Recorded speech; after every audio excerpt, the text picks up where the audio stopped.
ஒரு ஒரு டாக்டர் இருக்காருன்னா நாம் எப்போ அவரை பற்றி யோசிப்போம்? இப்போ நமக்கு ஏதாவது உடம்பு சரியில்லை அப்படின்னா அவரை யோசிப்போம், அவர் ஞாபகம் வரும். அது மாதிரி நமக்கு ஏதாவது ஒரு பிரச்சனை அப்படின்னா ஒரு வக்கீலை தேடிப்போம், அவர் ஞாபகத்துக்கு வருவார். இது மனித இயல்பு. அந்தந்த பிரச்சனை வரும்போது நம்ம அவங்கவுங்கள தேடி போவோம். ஆனால் ஆன் அ டெய்லி பேசிஸ் நம்ம சும்மா சாப்பிடும் போது கூட நம்மளை அறியாமல் ஒருத்தவங்களை பற்றி நினைப்போம், நம்மளை அறியாமல் அவங்களுக்கு நாம் நன்றி சொல்லுவோம். அந்த மதிப்பிற்குரிய அந்த மனிதர்கள் வேற யாரும் இல்லை, விவசாயி விவசாயி விவசாயி.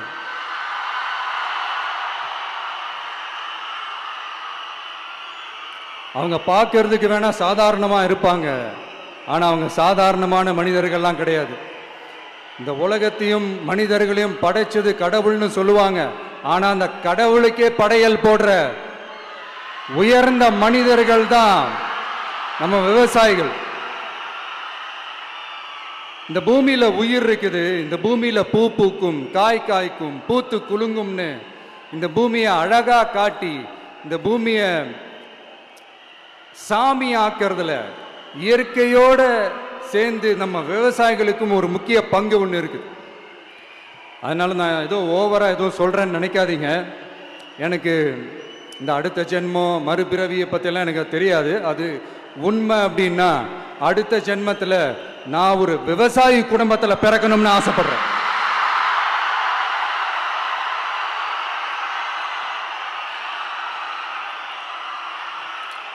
எனக்கு விவசாயத்தை பற்றி டீட்டெயில்டாக தெரியாது தான், நான் ஒத்துக்கிறேன். அதனால் மற்றவங்க மாதிரி நானும் டெல்டாக்காரன் தான் அப்படின்னு உங்கள் காதில் டால்டா ஊத்தலாம் நான் வரல. எனக்கு விவசாயத்தை பற்றி டீட்டெயில்டாக தெரியலனா கூட அவங்க படுற கஷ்டங்களை பற்றி எனக்கு நல்லாவே தெரியும். நம்மளுடைய முதல் அரசியல் பயணம் தொடங்கினதே அந்த பரந்தூர் விஷயத்தை கையில் எடுத்து தான். அதனால் நம்மளுடைய இந்த ஆட்சி அமைஞ்சதும் தீர்க்க வேண்டிய முக்கியமான பிரச்சனைகளில் நம்மளுடைய விவசாய பிரச்சனைகளும் ஒன்று. முதல்வர் அவர்களுக்கு இந்த மாதிரி நீங்கள் அது செஞ்சிட்டேன் இது செஞ்சிட்டேன் அப்படின்னு நிறையா பெருமையாக சொல்லிக்கிறீங்களே, ஒரு அடிப்படை ஒரு பிரச்சனையை பற்றி ஒன்று பேசுவோமா? கொஞ்ச நாளைக்கு முன்னாடி ஐநா சபை ஒரு ரிப்போர்ட் ஒன்று வெளியிட்டிருந்தாங்க. அது கூட தினத்தந்தி நியூஸில் கூட வந்துச்சு. உடனே கூகுள் பண்ணி எதுவும் தேடாதீங்க, உங்கள் ஏஜென்சி வச்சு எதுவும் சர்வே கிர்வே எடுக்காதீங்க. எதுக்கு உங்களுக்கு சிரமம்? நானே என்னன்னு சொல்கிறேன். தண்ணீர் திவால் அப்படின்ற அந்த தலைப்பில் தண்ணியே இல்லாமல் திவால் ஆக போகுது அப்படின்ற அந்த கட்டுரை படிக்கும் போது உண்மையிலேயே மனசுக்கு ரொம்ப பகீர்னு இருந்தது. இந்தியாவிலேயே அது முக்கியமாக நம்ம தமிழ்நாட்டில் இன்னும் கொஞ்ச காலத்திலேயே தண்ணியே இல்லாமல் திவாலாக போகுதான். அதுக்கு காரணம் நிலத்தடி நீரை பாதுகாக்காமல் விட்டது தான் காரணமாக.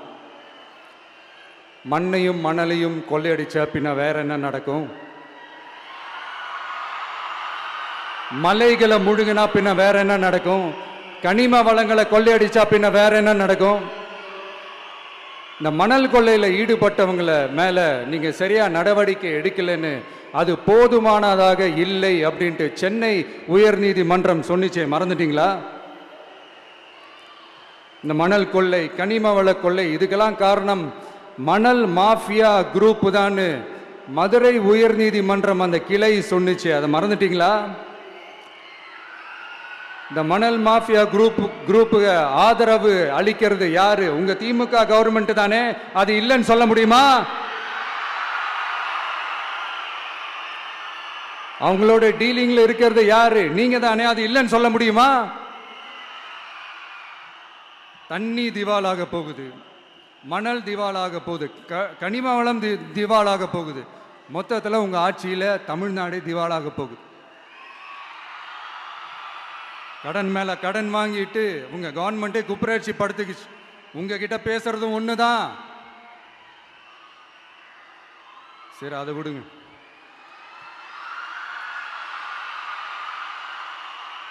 நம்ம விவசாயிகள் கஷ்டப்பட்டு விளைய வச்ச அந்த நெல்லெல்லாம் மழையில் நனைஞ்சி வீணா போச்சே.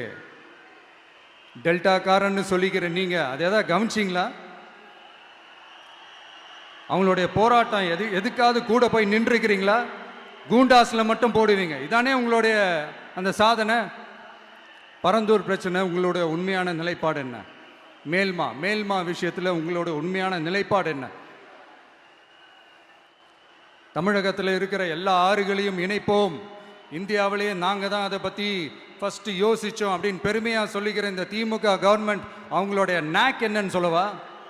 இந்த மாதிரி பெரிய பெரிய திட்டங்கள்லாம் ஆட்சிக்கு வந்த உடனே செய்ய மாட்டாங்க. அந்த ஆட்சி முடிகிற டைமில், அந்த கடைசி 6 மாதம், அந்த 1 வருஷம், அந்த 1.5 வருஷத்தில் அதுக்கான திட்டத்தை கொண்டு வருவாங்க, அதுக்கான அடிக்கலை நாட்டுவாங்க. அதுக்கப்புறம் எலெக்ஷன் வரும், தோத்துருவாங்க. கேட்டால் எங்கள் ஆட்சி தான் முடிஞ்சிருச்சே அப்படின்னு நாடகம் ஆடுவாங்க. இல்லை, நான் தெரியாமல் தான் கேட்குறேன். மக்கள் மேலே உங்களுக்கு உண்மையிலே அந்த அக்கறை இருந்துச்சுன்னா ஆட்சிக்கு வந்த உடனே இந்த மாதிரி பெரிய பெரிய திட்டங்கள்லாம் ஸ்டார்ட் பண்ண வேண்டியது தானே. அதனால் ஆட்சி முடியும் போது அடிக்கல் நாட்டுறது, ஓட்டுக்காக என்னென்னலாம் பேசுவீங்க. ஆனால் மக்கள் இதெல்லாம் நம்புறதுக்கு அவங்கன்னா ஏமாளிங்க நினச்சிங்களா? மக்களே, நம்மளுடைய ஆட்சி அமைஞ்சதும் இந்த மாதிரி பெரிய பெரிய திட்டங்கள்லாம் உடனே ஸ்டார்ட் பண்ணுவோம். அதை அந்த 5 வருஷத்துக்குள்ள அதை முடிக்கவும் ட்ரை பண்ணுவோம்.